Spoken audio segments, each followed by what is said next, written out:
ঘরের মধ্যে আগুন পোহাতে গিয়ে ঘটল মর্মান্তিক ঘটনা। আগুনে পুড়ে মৃত্যু হলো এক বৃদ্ধার। পুড়ে ছারখার হয়ে গেল গোটা ঘর।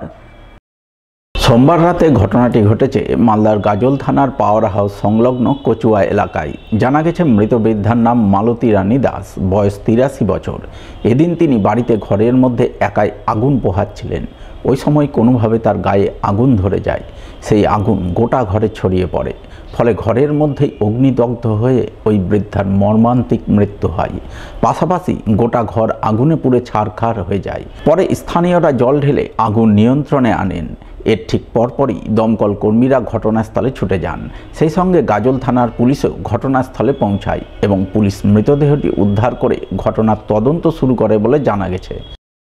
আমি তো কিছুই বলতে পারবো না। আমরা ঘরে ছিলাম, শাশুড়ি ঘরের মধ্যে আগুন তাপছিল। আগুন তাপতে তাপতে কখন আগুন লেগে আজ লেগে গেছে আমরা কিছুই বলতে পারবো না।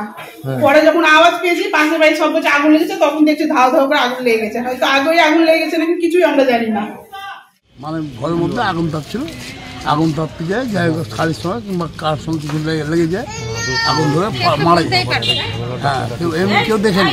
আমি জল টল দিয়ে সম্পূর্ণ দিয়ে কারেন্টের তারে আগুন লেগেছে, সম্পূর্ণ লেগেছে, লেগে পুড়ে যাই হোক মানে যা ইচ্ছে তাই হয়েছে।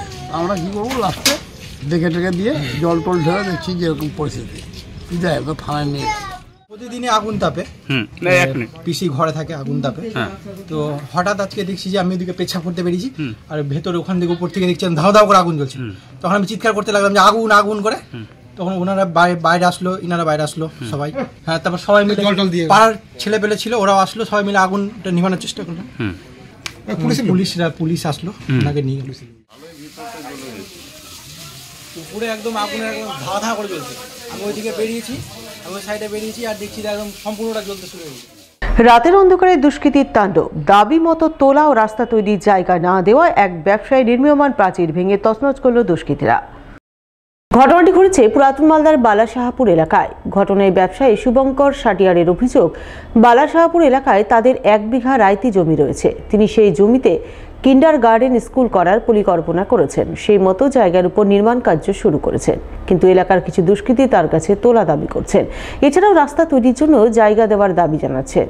তিনি সেই দাবি মানতে অস্বীকার করায় প্রথমে দুষ্কৃতীরা তাকে নানাভাবে ভয়ভীতি হুমকি প্রদর্শন করে। এরপর সোমবার রাতের অন্ধকারে তার জায়গার উপর নির্মীয়মান প্রাচীর ভেঙে ফেলে। এই ঘটনার পর তিনি যথেষ্টই আতঙ্কের মধ্যে রয়েছেন, প্রাণনাশের আশঙ্কা করছেন। তাই এই বিষয়ে তিনি পুলিশের দ্বারস্থ হবেন, দুষ্কৃতীদের বিরুদ্ধে ব্যবস্থা গ্রহণের দাবি জানাবেন। অভিযোগ এটাই হয়েছে, এটা আমার রায়তি সম্পত্তি এবং এখানে একটা বাহিরকালী মন্দির কমিটি রয়েছে। সে ঠাকুরের নামেও আমার বাবা সম্পত্তি দিয়েছে এবং আমার জায়গার পেছনে খাস জায়গা রয়েছে। বর্তমানে কিছু সমাজবিরোধী আর দুষ্কৃতী ওরা এখান দিয়ে রাস্তা নেওয়ার জোর জবরদস্তি করছে। এটা আমার রায়তি সম্পত্তি এবং কালকে রাতের অন্ধকারে কিছু লোক এখানকার এগুলো সব ভেঙে দিয়েছে। এত টাকার ওই প্রাচীর ভেঙে দিয়েছে। এখানকার কয়েকজন জড়িত রয়েছে। কয়েকদিন আগে মেম্বার এসেছিলো, মেম্বার আমাকে রিকোয়েস্ট করে গেছিলো যে ভাস্তা তোমার ভালো লাগলে রাস্তা দিও, না লাগলে না দিও। তারপর আমি রায়তি থেকে দিতে পারবো না, আপনাদের সামনে খাস পিডাব্লিউডির জায়গা আছে, আপনারা ওখান থেকে রাস্তা করে নেন। তারপরেও কাল রাত্রে আমি যখন এখানে আসি, কয়েকজন আমাকে আগ্নেয়াস্ত্র ধরে ঘিরে এবং আমাকে গুলি করার চেষ্টা করে। কোনো ক্রমে আমি বাইক নিয়ে পালাতে বাধ্য হই, না হলে হয়তো কালকে জীবন আমার চলে যেত। আমি এটাই আশা করব পুলিশ প্রশাসনের কাছে কি এসপি সাহেবের কাছে যে এটা তারা পদক্ষেপ নিক।